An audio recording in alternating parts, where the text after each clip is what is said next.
Então vamos lá.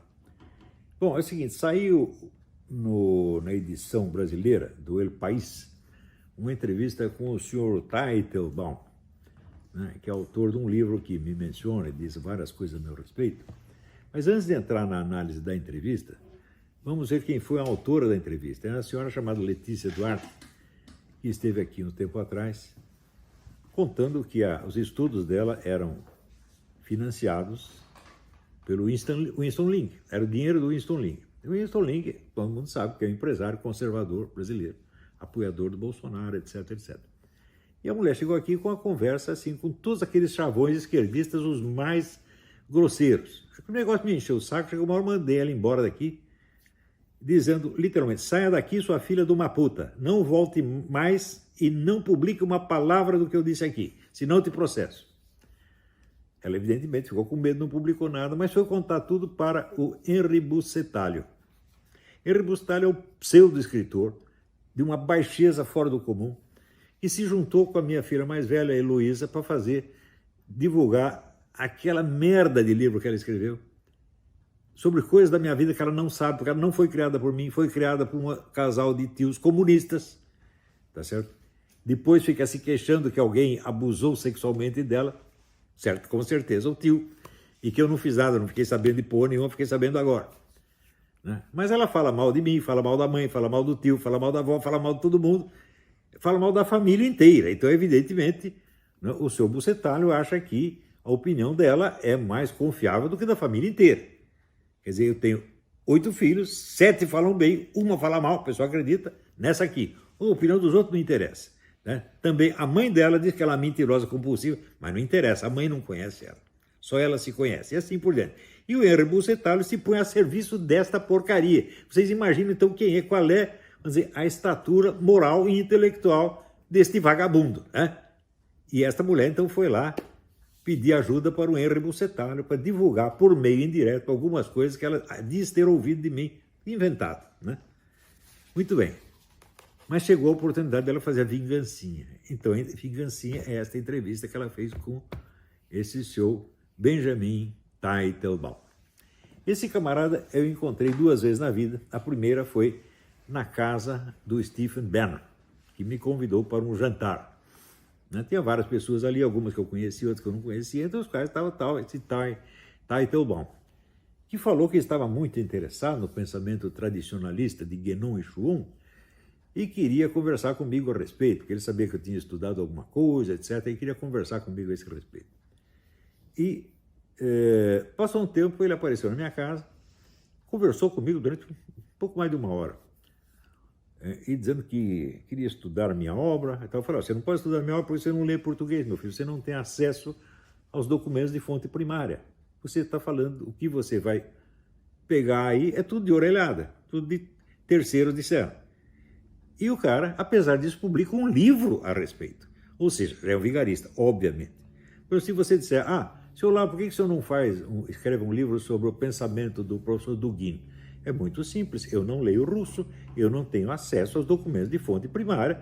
Claro que eu tenho o direito de ter a minha opinião a respeito, a partir de algumas traduções que eu li, mas não posso publicar um livro, não posso publicar um trabalho acadêmico a esse respeito, porra. Mas este picaretinha desse Teitelbaum faz isso e ainda acha que está fazendo um grande trabalho. Mais ainda, ele disse que esteve estudando durante 15 meses os autores tradicionalistas. Vocês sabem o que é isto?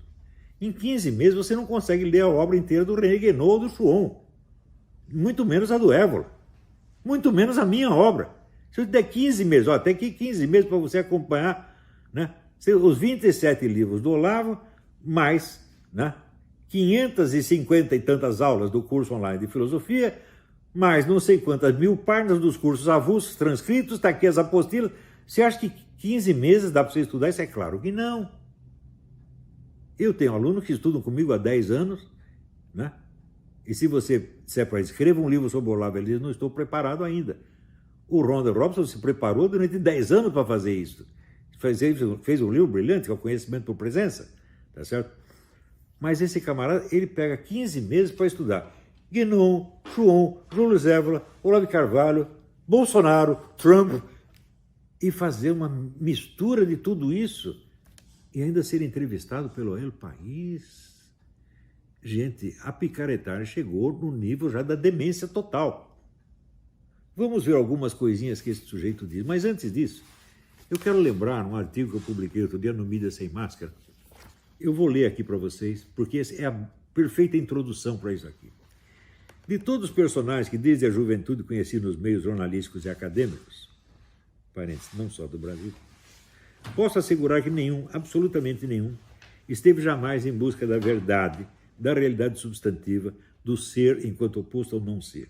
O que todos queriam, todos sem exceção, era encontrar um grupo, um movimento, um partido, uma igreja, um formulário de crenças, um clube qualquer ao qual pudessem filiar-se formal ou informalmente e aí encontrar amigos cuja identidade lhes indicaria, por contraste, a figura do inimigo. Em suma, estudantes jovens estão procurando formar a sua personalidade, a sua imagem, a sua autoimagem, com a qual vão se relacionar com o mundo. É normal que no começo da vida de estudo, tudo que o sujeito quer é formar uma autoimagem. Isso é inteiramente normal. Então ele se identifica com um grupo e a partir daí ele tem a figura dos amigos e dos inimigos. Tá certo? Tem nós e eles. Claro, isto é como um par de muletas com o qual a sua personalidade se sustenta. Mas não pode parar aí. O sujeito tem que chegar à maturidade intelectual. E na maturidade intelectual, ele já não está mais interessado em formar a sua autoimagem e sim em descobrir alguma coisa.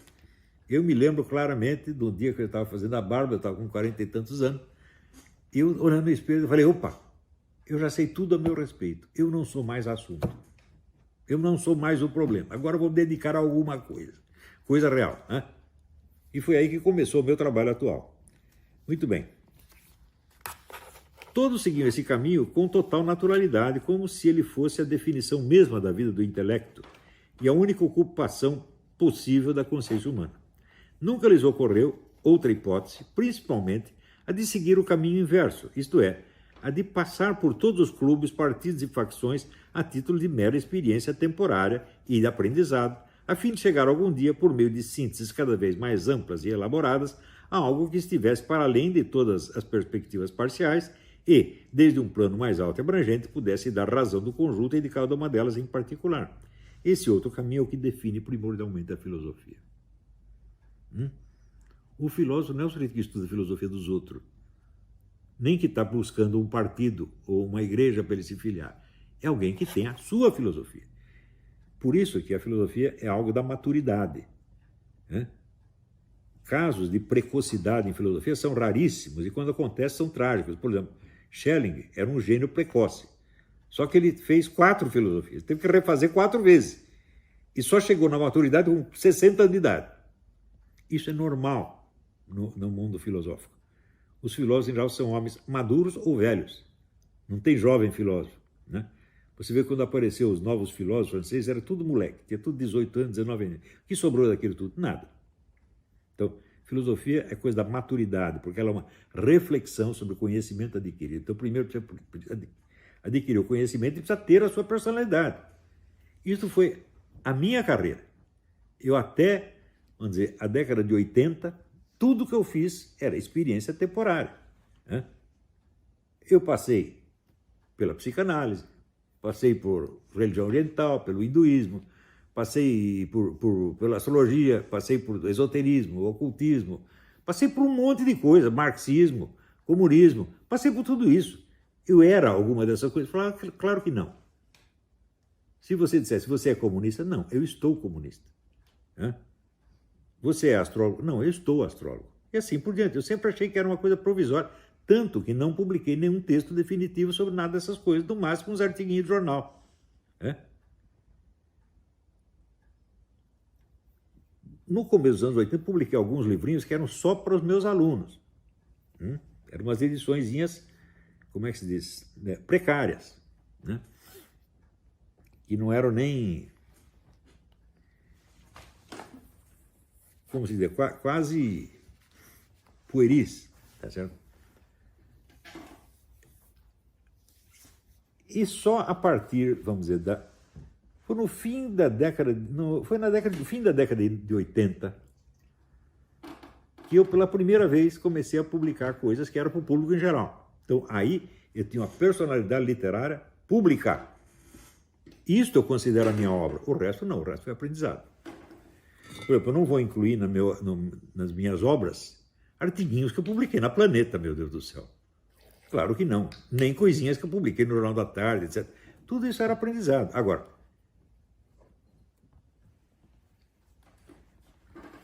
a partir do momento, eu me lembro assim, o ato inaugural da minha carreira literária madura foi uma conferência que eu fiz na Casa do Estudante do Brasil, eu creio que em 1989, com o título O Fim do Ciclo Nacionalista. Eu fiz conferência sobre o Brasil, sobre a história do Brasil.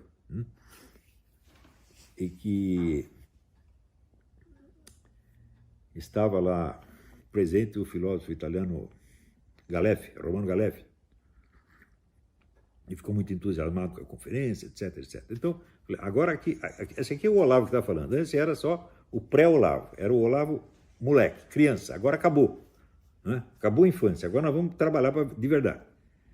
Daí publiquei A Nova Era da Revolução Cultural, O Imbecil Coletivo, Os Jardins das Aflições, Aristóteles Nova Perspectiva. Então aí você tem o pensamento maduro do Olavo. Claro que esse pensamento continua evoluindo, mas continua evoluindo dentro de uma característica singular própria. Eu não estou falando do pensamento dos outros, agora é o meu, é a minha filosofia. Muito bem. E o que eu fiz antes? O que eu fiz antes é apenas aprendizado. Nem esta distinção elementar este idiota deste Teitelbaum consegue pegar. Porque ele diz, o Olavo está filiado ao Schuon. Eu digo, meu filho, eu saí da tarica do Schuon, fiquei lá menos de um ano nessa porcaria. Primeiro vou contar como é que eu cheguei lá, para você dizer, eu estava lá o quê? Buscando um instrutor, buscando um guru. Não estava mais. Muito bem, aconteceu o seguinte, que eu tinha estudado alguns livros do René Guénon, do Schuon, eu tinha estudado esse material tradicionalista. E um dia me aparecem dois alunos dizendo, existe uma tarica é a organização esotérica islâmica, aí em Campinas, você tem que ir lá. Falei, não, você é picaretário, não vou lá. Passou um tempo, de vez em quando eles vinham falar da tarica. De um dia chegou, agora a tarica está em São Paulo, agora você tem que ir. Tanto me encheram o saco. Falei, tá bom, vamos lá. Chego lá, estavam todos os meus alunos lá. Ou seja, todos tinham sido cooptados pelas minhas costas, sem que eu soubesse. Eles já tinham dominado o ambiente. Eu falei, opa, caí numa arapuca, evidentemente. Essa é uma situação perigosa. Na situação perigosa, o que a gente faz? Mantém o low profile, faz de conta que está tudo bem e vai estudando o assunto para descobrir do que se trata, descobrir quem são esses caras. Daí eu passei muitos anos colhendo material sobre essa gente. Essa tarica pertencia a dois irmãos, um que chamava Idris Shah e o outro que chamava Omar Ali Shah. Esses dois eram dois picaretas, mas picaretas sem característica. Tinha saído já na imprensa britânica, tinha saído muitos artigos sobre a picaretagem deles. Entre outras picaretagens, eles têm o caso mais célebre, é o da tradução do Rubaiyat do Omar Khayyam. Eles um dia chegaram para o poeta Robert Graves, que era uma espécie de Carlos Drummond de Andrade da Inglaterra, e disseram aqui, mestre, nós temos um manuscrito do Rubaiyat, que é o manuscrito mais antigo que existe. E nós fizemos uma tradução e queríamos que o senhor pusesse em versos. O Robert Graves pôs a coisa em versos, publicou, foi um sucesso mundial, evidentemente, o Graves era famosíssimo. Daí, um professor chamado, não sei o que, Elwell Sutton, professor de língua persa, o Rubaiyat está escrito em língua persa, disse, olha, isso está muito esquisito porque a ordem dos versos aí está igualzinha a uma paráfrase americana do século XIX. Opa! Daí um outro professor de língua persa também se interessou, escreveu algo, denunciando, falou, isso aí parece uma picaretagem. Daí os irmãos já ficaram loucos da vida, falaram, como? O manuscrito é autêntico, ele está com o nosso tio na Pérsia ou no Afeganistão, não lembro direito. Que é um sujeito muito importante da nobreza afegã, pá. Daí um outro professor de língua persa, cujo nome eu esqueci, mas que era ligado com esse Elwell Sutton, foi para o Afeganistão procurar o tal do tio dos irmãos Shah.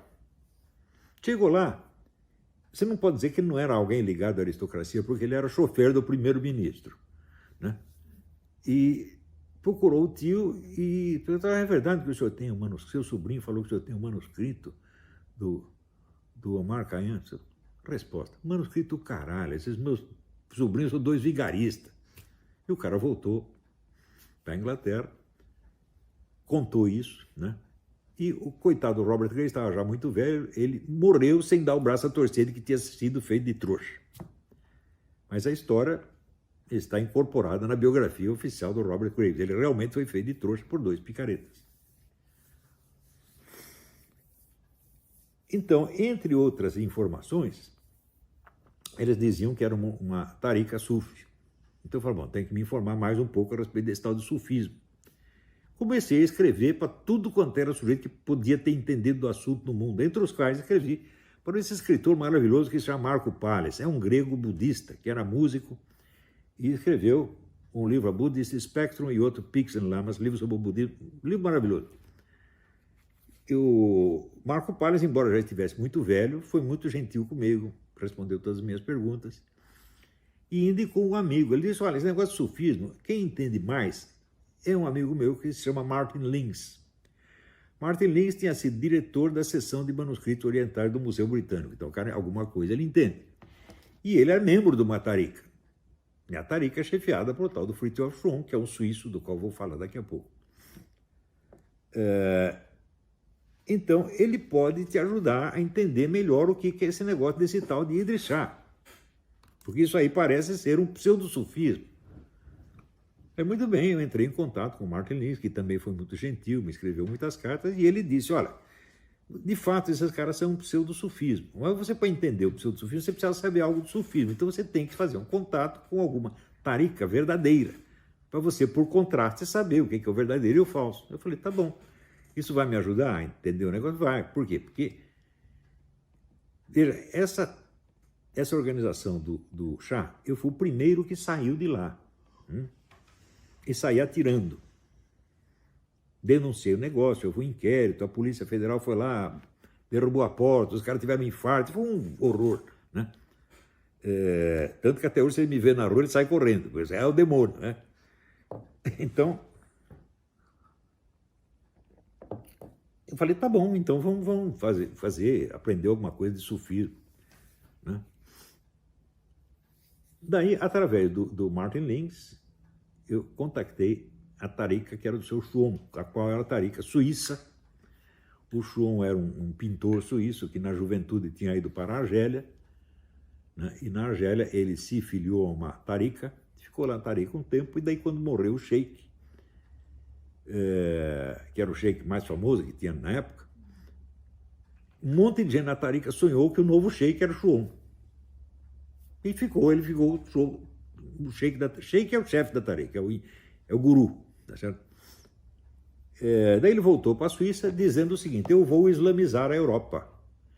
Você imagina como que esta frase soaria nos anos 50? Loucura pura.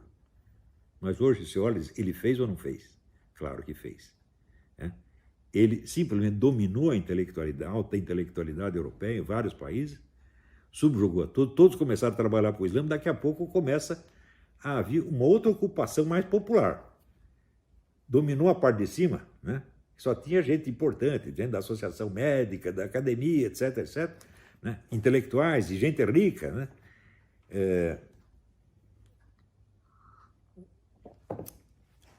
Então, daí eu me apresentei lá para o seu Schromm, recebi a tal da iniciação dele, e quando que eu me desiludi com o Schromm? No primeiro dia. Por quê? Primeira coisa, eu imaginava que ia chegar lá, ia estar um velhinho varrendo o chão da tarica e eu ia conversar com ele. E, na verdade, era um negócio assim, totalmente hierárquico, né? E muito solene. Você não pode conversar com o sheik sozinho, tem que ser na presença de um funcionário que fica anotando, e a resposta é dada através do funcionário. Eu falei: opa, isso aqui já virou burocracia, por isso aqui é o que? É o Vaticano, né? Já não gostei dessa história, né? Segundo, o Schromm mal me admitiu, ali me nomeou seu muqaddam. Muqaddam é representante.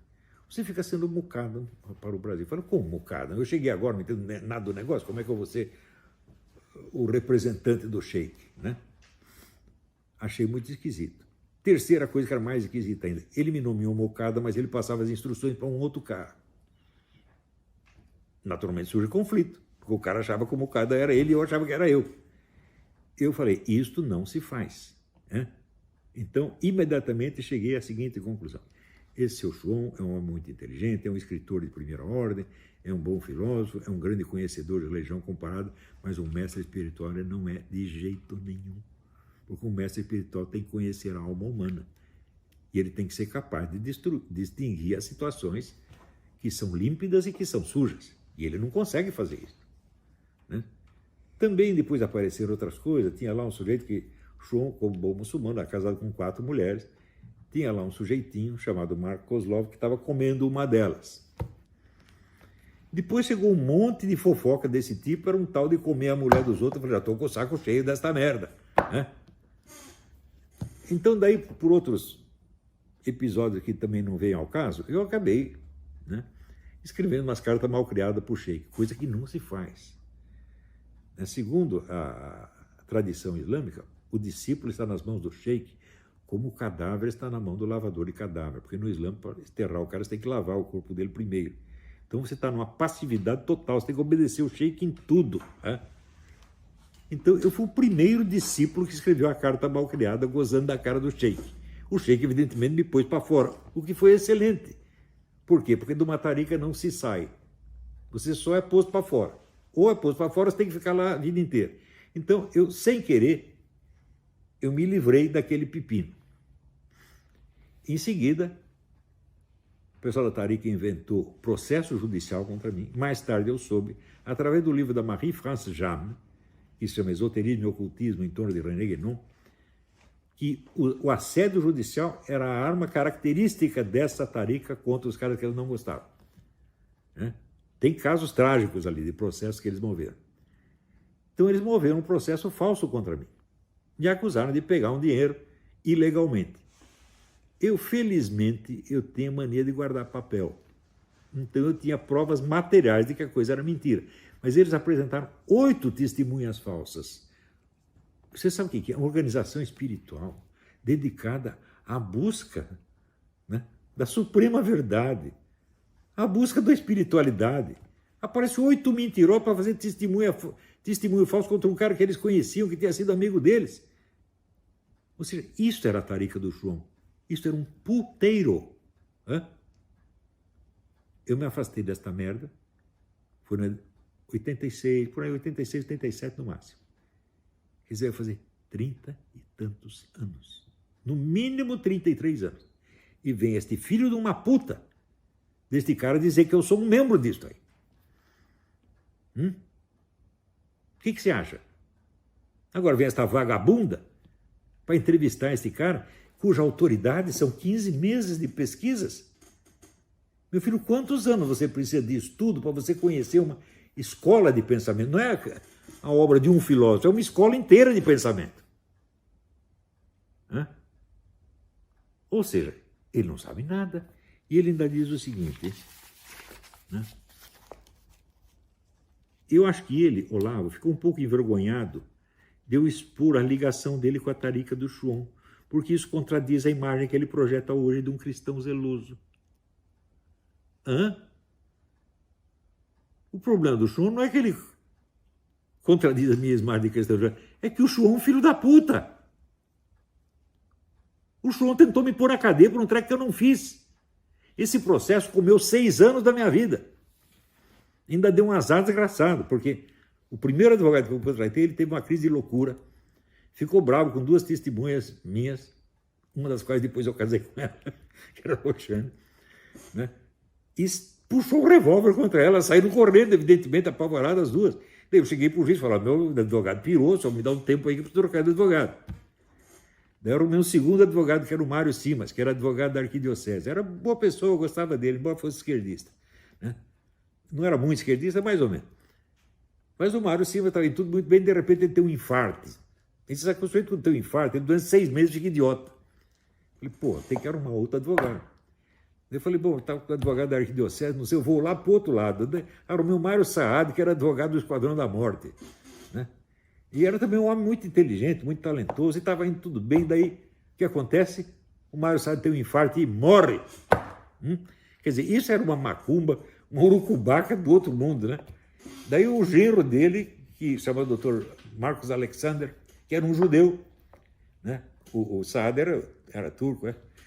Então, o genro dele, que era um judeu, foi esse que me ajudou e terminou o processo para mim, terminou brilhantemente. E daí, na hora que eu fui pagar, ele falou, não, você já teve tanta dor de cabeça com isso que eu não vou nem te pagar. Ele falou, 6 anos de encrenca para eu me livrar desta gentileza do seu Chum. Você acha que eu gosto do Chum? Sou ligado ao Chum? Eu não queria falar desse negócio do Chum, porque isso me obrigaria a contar esta história que eu estou contando agora. Para desmascarar este vigarista desse Teitelbaum, que fica interpretando psicologicamente um treco que ele não sabe absolutamente. Ele inventou. Agora, se o que ele diz a meu respeito é mentira, se o que ele diz a respeito de tradicionalismo em geral, é uma coisa mais incrível ainda. Porque ele diz o seguinte... Ele primeiro diz que o tradicionalismo busca só a destruição, né? Ele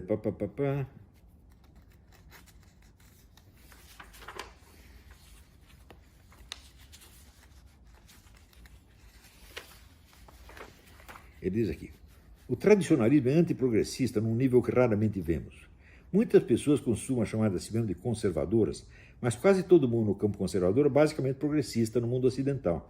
Eles acreditam que se você reduzir as regulações governamentais do capitalismo e aumentar a liberdade individual sobre a propriedade, você pode criar uma sociedade melhor.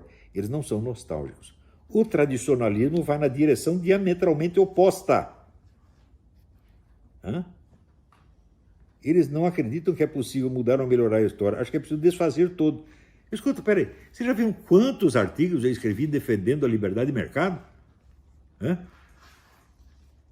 São centenas. Esse cara não leu nenhum, obviamente, porque ele não lê português. Ele não tem acesso à fonte. Ou seja, esse camarada ele tem que ser expulso da profissão universitária. Ele não tem qualificação moral nem intelectual para ser professor universitário, nem pesquisador, nada. Isso é um vigarista. Agora, veja o que ele disse.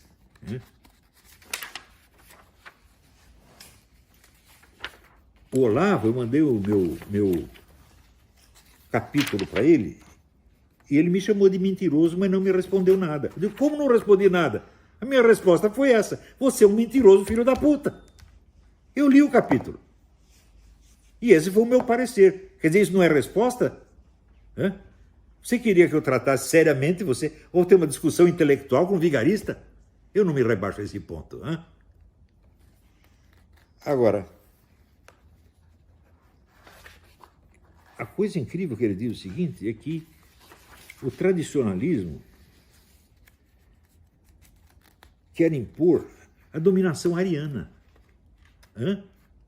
no mundo. Eu digo, pera. O tradicionalismo Guénon e Chon são taricas islâmicas, são muçulmanos. Os mestres deles são árabes ou persas. Que história de dominação ariana é essa? Quer dizer, agora os árabes são arianos, né? Árabes e persas são arianos, né? Quer dizer, a dominação do mundo... Veja, a intervenção oriental no mundo ocidental agora está ligada ao Trump e ao Bolsonaro. Isso é loucura total, gente. Isso é coisa de analfabeto. Quer dizer, você acha que o Bolsonaro recebeu algum ensinamento das doutrinas de Chuon e Guénon? O que é isto? Você acha que o Trump leu alguma coisa? Ele mesmo diz aqui, né, que esse pessoal do campo conservador não sabe nada a respeito. Escuta, mas se os conservadores nos Estados Unidos não sabem nada a respeito de tradicionalismo guénoniano e chuoniano, como é que o tradicionalismo pode exercer influência sobre o governo americano e exercer influência decisiva na política? Como é possível isso? Os conservadores não sabem nada a respeito. Trump também não sabe nada a respeito. E, no entanto, o tradicionalismo está mandando na política americana. Roxane, né? Roxane e os demais, isto é nonsense. Este livrinho é ridículo, porra. Isto aqui não serve nem para limpar a bunda. Mas, para essa dona Letícia, isso é um livro respeitável, porque ela não sabe o que é um livro respeitável. Ela não tem qualificação. O senhor Winston Lincoln, o senhor jogou dinheiro fora, mandando essa mulher estudar. Ela não aprendeu nada. Quer dizer, você entrevista o cara, faz... Veja. Olha aqui, quer ver?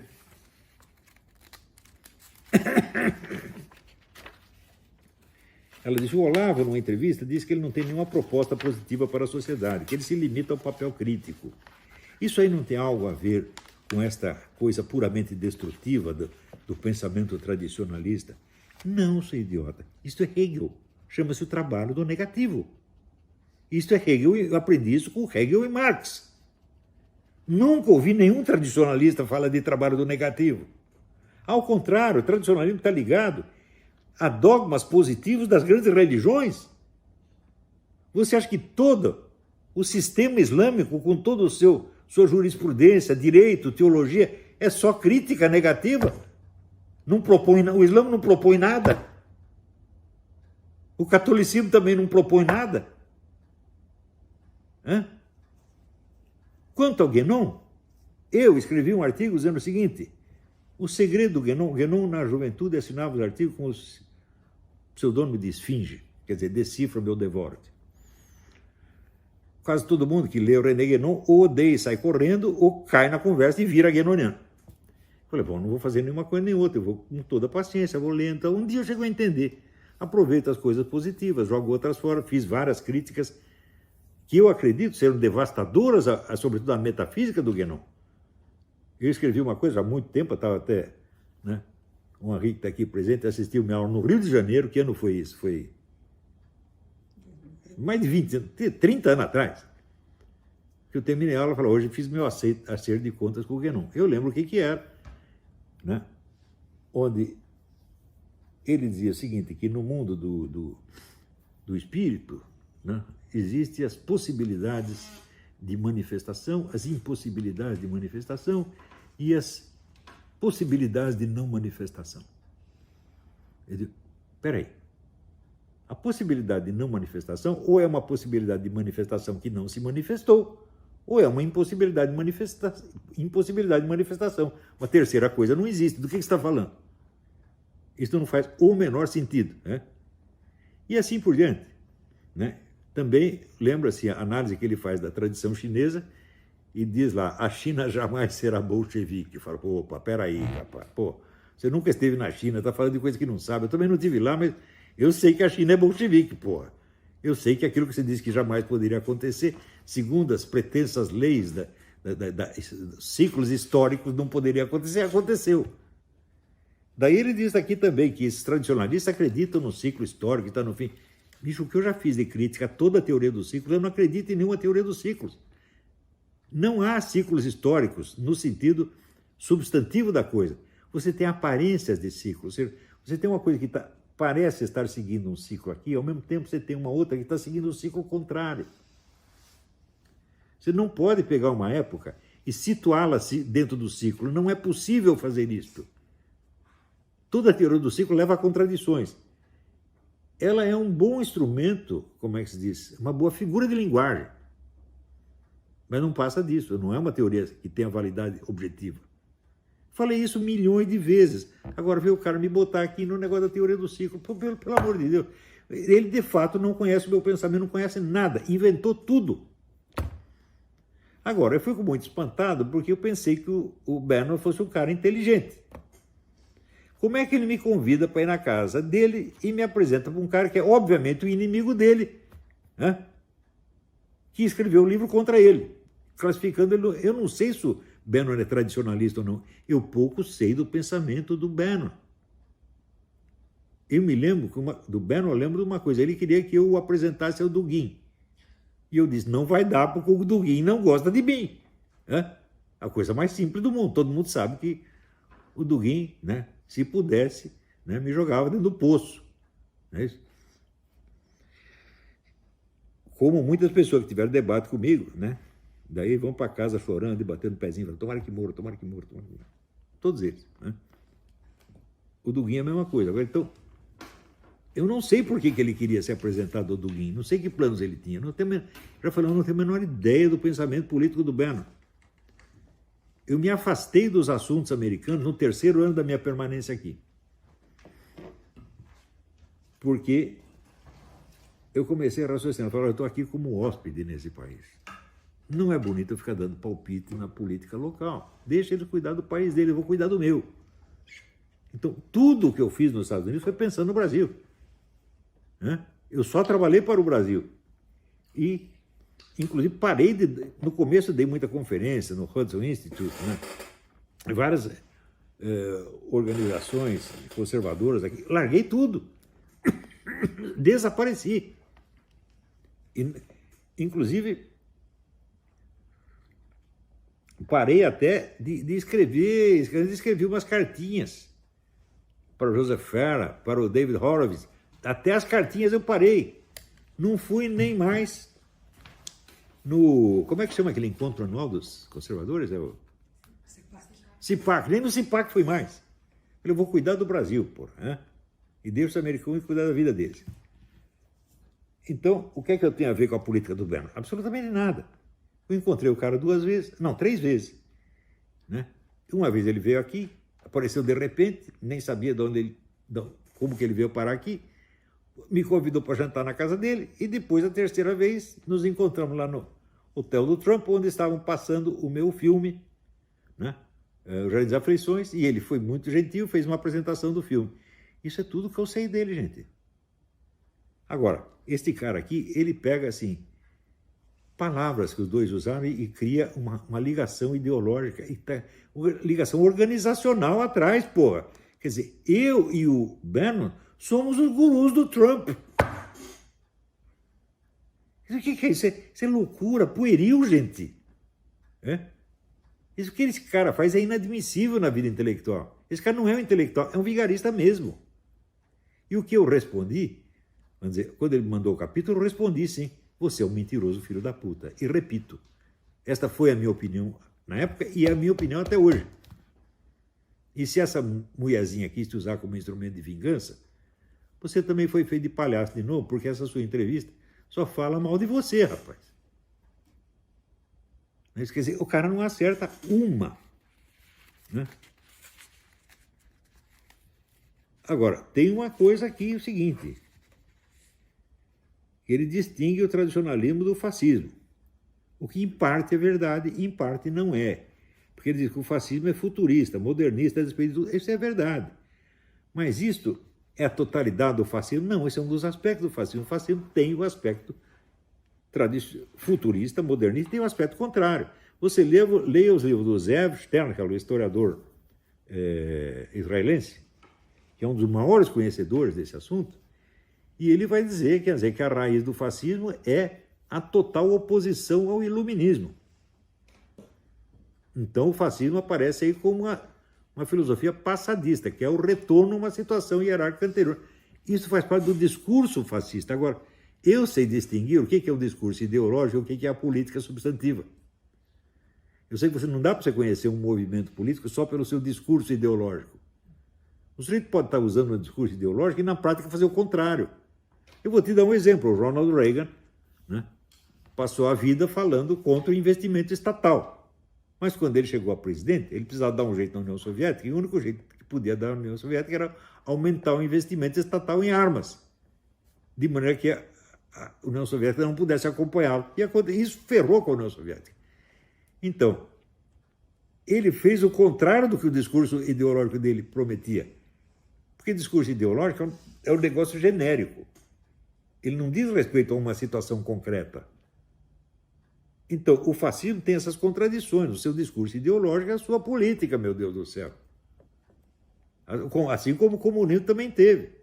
Eu já dei várias aulas sobre isso.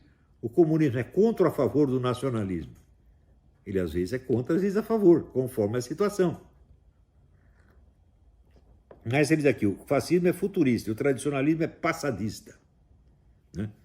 Eu digo, escuta, peraí. Me mostre algo de passadista na política do Trump. Tem nada. Ele está botando a sociedade para frente, incrementando a economia, criando acordos de paz no mundo inteiro. Do ponto de vista da política de paz, ele foi o maior presidente americano de todos os tempos. Ele conseguiu botar paz em todo quanto é lugar. Os caras não aguentam isso, porra. Essa semana mesmo teve acordo de paz entre Marrocos e Israel.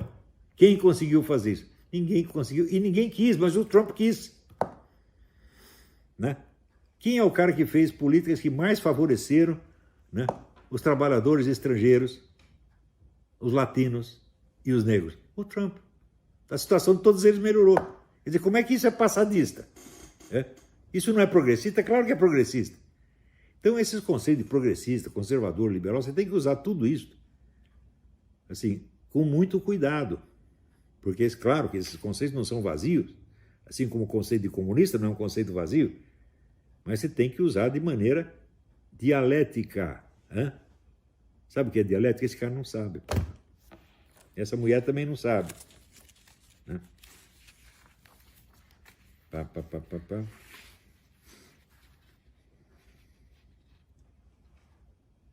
Outra coisa, ele vai me associar ao Évola. Eu nunca levei o Évola a sério, meu Deus do céu.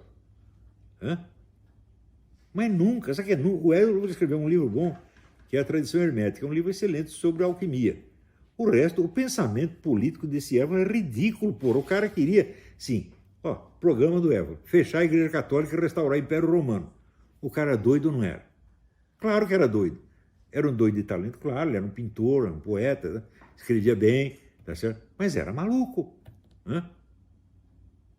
Outra coisa, minha primeira impressão do Évola me foi dada pelo meu falecido amigo Inácio da Silva Teles. O Inácio da Silva Teles tinha uma doença que ele começava a soluçar, ficava soluçando uma semana, quase morria. Sabe como é que ele pegou essa doença? Ele era um leitor do Évola, e ele, quando foi lá para a Itália, visitar a Itália, ele queria visitar a casa do Júlio Évola, que era um museu. Né? O Évola tinha morrido uns 5 anos antes, e a casa se transformou num museu. Daí disse, eu telefonei lá, e sabe quem atendeu o telefone? O Júlio Évola. E eu fui lá e conversei com ele durante várias horas. Daí ele pegou essa doença do soluço e nunca mais curou. Eu também pegaria. O que aconteceu lá? Você sabe, eu também não. Então, o Évola, para mim, sempre foi um personagem folclórico. Esse eu nunca levei a sério mesmo, né? Agora, como é que o cara vai me filiar ao Júlio Évola? Veja, ele está me filiando ao Schwann, que é um inimigo meu. O cara fez tudo para me destruir 35 anos atrás. Né? Agora, outro que é picareta, o Sedgwick, Mark Sedgwick. Também não lê português. E também escreve um livro me filiando ao pensamento do Schwann. Porque ele leu umas coisinhas de 40 anos atrás. Ora, eu disse, durante os anos 80, houve claramente uma ruptura na minha vida. Terminou o período de aprendizado e começou o período, vamos dizer, da minha filosofia, da minha obra. O que entrou de Schwann aí? Nada. Entrou isso que eu estou falando agora. Mas publiquei já alguns artigos, falei do Schwann, falei contra. Falei contra ele, falei contra o Guénon. Pior, o Sedgwick sabe isso, porque anos atrás ele leu uma porcaria que se chama Dossier Affaire Schwann. São os caras de uma outra tarica que ficaram bravos com o Schwann por causa de alguma coisa e fizeram lá falando mal dele. Né? Inclusive, uma das fontes era um tal de Kozlov. Kozlov é o sujeito que estava comendo a mulher mais nova do Schwann, e evidentemente ele não gostava muito do Schwann, você pode acreditar. Né? Daí o Schwann botou ele para fora da tarica e ele ficou brabo e um dia passou lá em casa para me cooptar para um movimento anti-schwanniano. Eu não tinha nenhum motivo para gostar do Schwann, tá certo? Mas estava começando a me livrar dele no negócio do processo. Falei, não vou ficar guerreando o Schwann o resto da minha vida. Eu quero me livrar dele e esquecer essa porcaria. Né?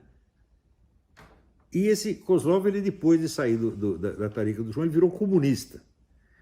Então, imagina o cara para passar anos estudando tradicionalismo e depois virar comunista. Bom, é um cara pelo menos original, ele é. Né? E além disso, entra na tarica para comer a mulher do sheik, pô. Não tem mais nada o que fazer. Né? Também, bom, esse negócio dessas confusões na tarica de comer a mulher dos outros não foi um nem dois, foi vários, né? Então o negócio está muito grave. Eu falei, eu tenho que sair daqui antes que eles me comam. Tá vendo? O negócio está muito perigoso aqui, é? Então, esse cara está me filiando a essa porcaria. E essa idiota, né? Dessa Letícia Duarte, acredita. Letícia Duarte não tem capacidade para ser jornalista, bicho. E esse cara não tem capacidade para ser professor universitário. E está todo mundo lendo essa porcaria. Não é lindo isso? Veja a que ponto chegamos. Né?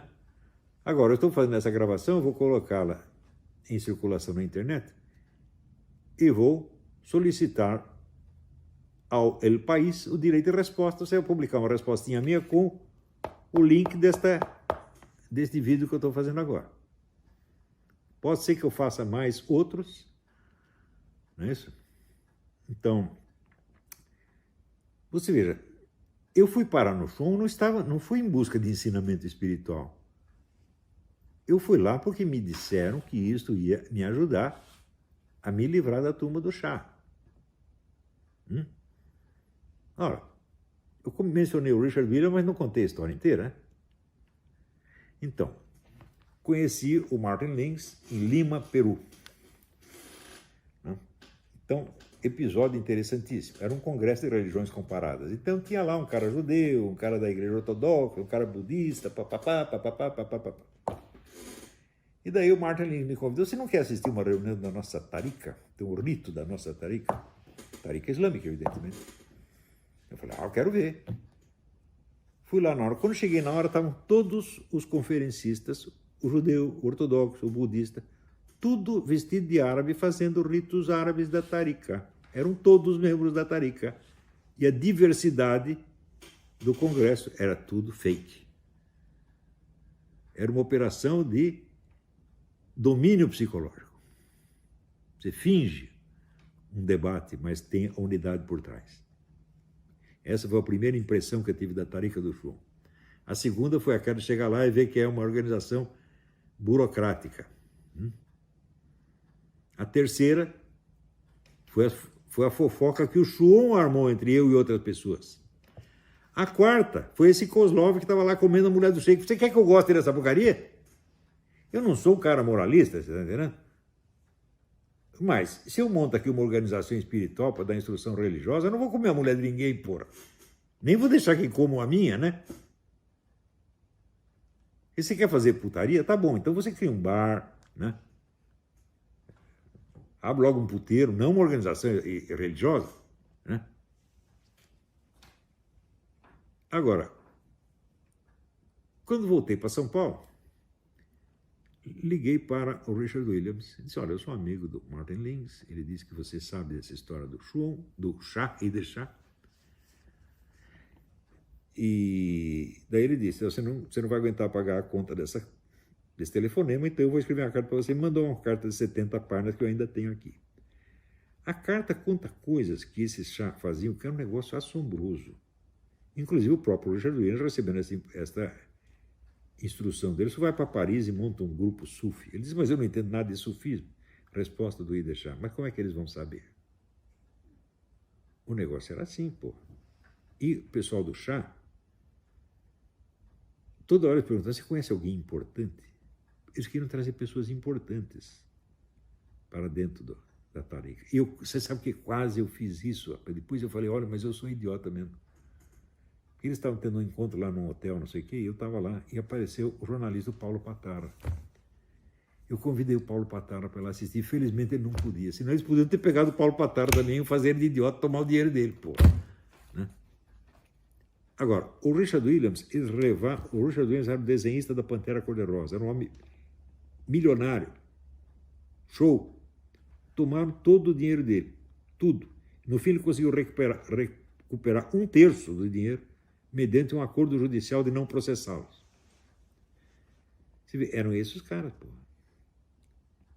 E, quando eu saí de lá, eu falei, não, eu tenho que inventar um jeito de tirar mais gente de lá, porque isso aí só faz mal para as pessoas, vai enlouquecê-las. Eu consegui tirar uns 20. Inclusive, eu me lembro que, nesse período aí, um promotor público, né, ao qual eu revelei algo do que estava se passando nessa Tarika, na picaretária de lá, ele disse, você tem testemunhas? Eu falei, eu tenho 20. No dia seguinte, eu levei as 20 testemunhas lá, eles abriram um inquérito, invadiram a Tarika, derrubaram a porta, foi um escândalo, né?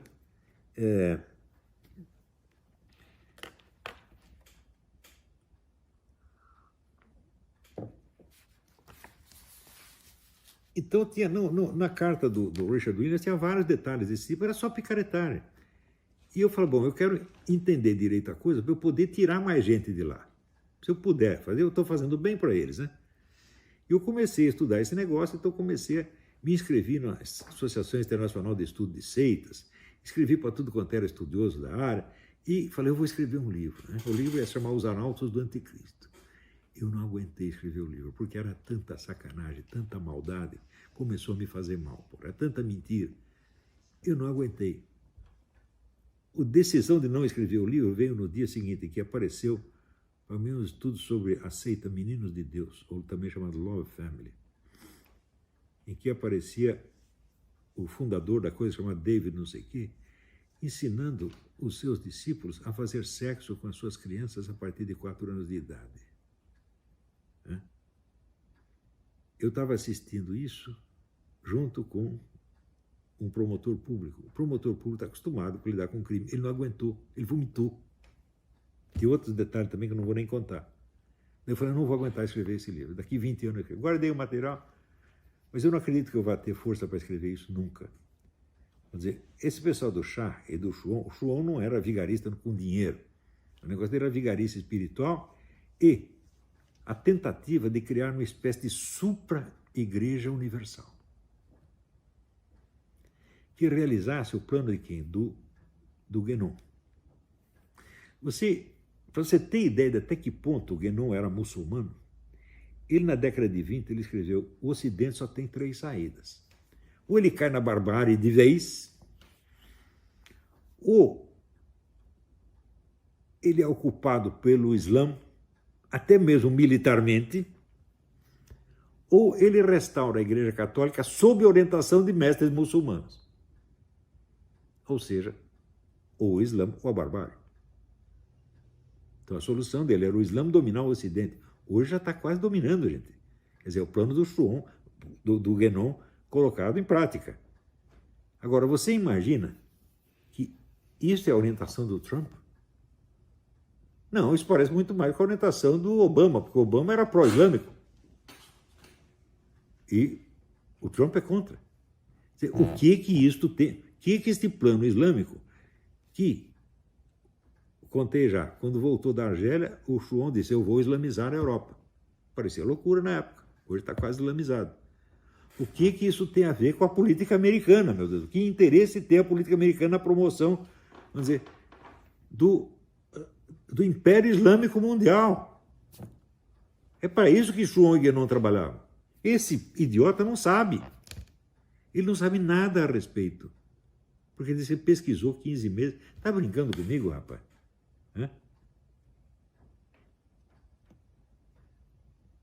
O que é isto?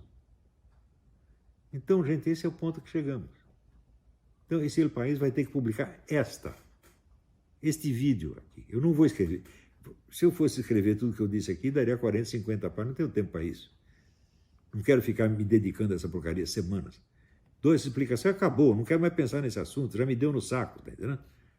Então, é isso, gente. Muito obrigado pela sua atenção. Tchau. Alô, pessoal. Vou continuar aqui a história do title. Né? Então, eu disse para vocês que, tão logo eu conheci o Shuon, minha primeira impressão foi péssima, porque era todo aquele negócio solene, burocratizado. Eu falei, bom, eu não vim aqui para buscar isso, eu esperava ter uma conversa assim de homem para homem, e na verdade é impossível conversar com esse cara. Mas teve um segundo episódio que piorou ainda mais as coisas. Foi no primeiro ou segundo dia, né, da minha estada em Bloomington, que era a cidade do estado indiano onde morava o Shuon. Então, eles me convidaram para participar de um rito da Tariqa na casa de um ex-Muqaddam, um ex-segundo no comando, cujo nome é Victor Danner. Agora lembrei o nome, Victor Danner. Eu fui lá, conheci o Victor Danner, um homem muito simpático e tal, e daí ele convidou para fazer os rituais da Tariqa. Eu falei, vamos fazer. Só que essa Tariqa, para fazer os rituais, você vestia aquele manto árabe, djellabá, né? E eu, então, para vestir a djellabá, eu atravessei o quarto dele para ir para o banheiro. No quarto, eu vi uma foto do Victor Danner com um sheik turco chamado Muzaffer ad-Din, né? E eu me lembrar claramente que o Muzaffer era amigo íntimo do Idris Shah. E, inclusive, vários encontros mundiais da Tariqa do Idris Shah, com milhares de pessoas, eram realizados lá na Turquia, junto com o Muzaffer. Eu falei, opa, peraí.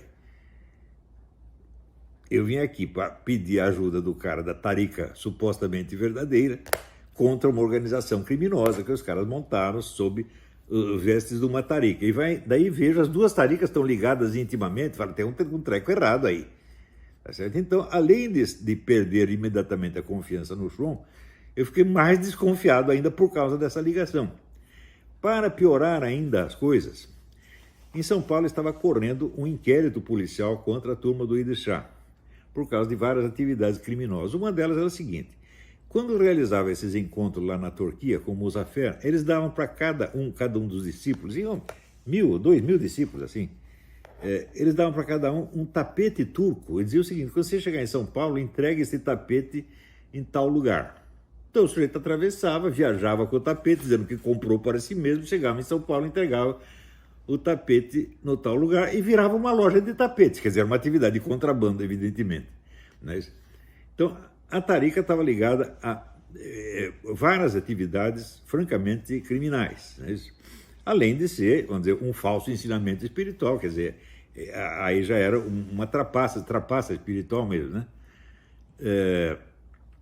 E eu tinha ido lá, entre outras coisas, mas principalmente para pedir ajuda desse pessoal da suposto sufismo verdadeiro contra o tal do pseudo-sufismo criminoso, porque eu ainda estava querendo tirar mais gente de dentro da organização do Shah. Tinha tirado umas 20 pessoas, mas tinha, através de mim, usando o meu nome, tinham botado 200 pessoas lá dentro, né? Inclusive parentes meus, né? Então, aí eu vi que, bom, eles não vão querer me ajudar numa briga com o cara que é amigo deles. No dia seguinte, o Shuon me proibiu terminantemente de lutar contra a Tariqa do Idris Shah. Agora que eu era discípulo dele, tinha recebido a iniciação, estava sob as ordens dele, ele chegou para mim: então você está proibido de você lutar contra essa organização do Shah, você não está aqui para combater pseudo-sufismos, você está aqui para a busca da espiritualidade. Eu falei: a busca da espiritualidade eu vou dar no pé, você está entendendo? Então, é isto que foi a minha história com o Shuon. Agora, eu não queria contar a história das minhas relações com o Shuon em si para o Teitelbaum, porque eu tinha acabado de conhecer esse Teitelbaum, eu não sei quem é o cara. Além disso, além de ser um sujeito superficial que tinha conhecimentos mínimos desse negócio de espiritualidade, sufismo, etc, etc. Por que eu abri, sabe, episódios tristes da minha vida de 35 anos atrás para um metido que acabou de chegar? Entende agora até que ponto é absurda, presunçosa, falsa, mentirosa e difamatória essa coisa que ele diz? Que eu revelei a ligação do Olavo com o Shuon e ele não gostou disso porque ele tem esta imagem atual de cristão fervoroso e isso fica contra ele. Quer dizer, ele não revelou bosta nenhuma, eu não tenho ligação nenhuma com o Shuon há 35 anos, tá certo? É um cara que eu desprezo, respeito como escritor, ele é um excelente escritor, sem a menor dúvida, né?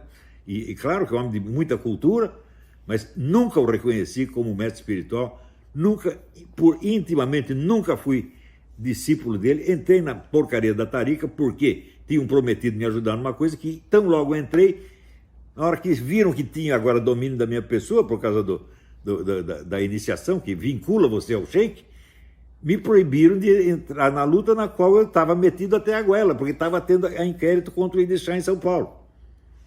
Então, esta foi a história. Tá certo? Então, seguinte, esse cara não sabe nada a respeito do meu episódio Shuon, está inventando coisas para me difamar. E essa porra dessa menina, essa Letícia Duarte, é cúmplice. E o jornal O País é cúmplice. Estão todos metidos nisso aí. É gente que não vale o que peida, tá? Tchau, gente.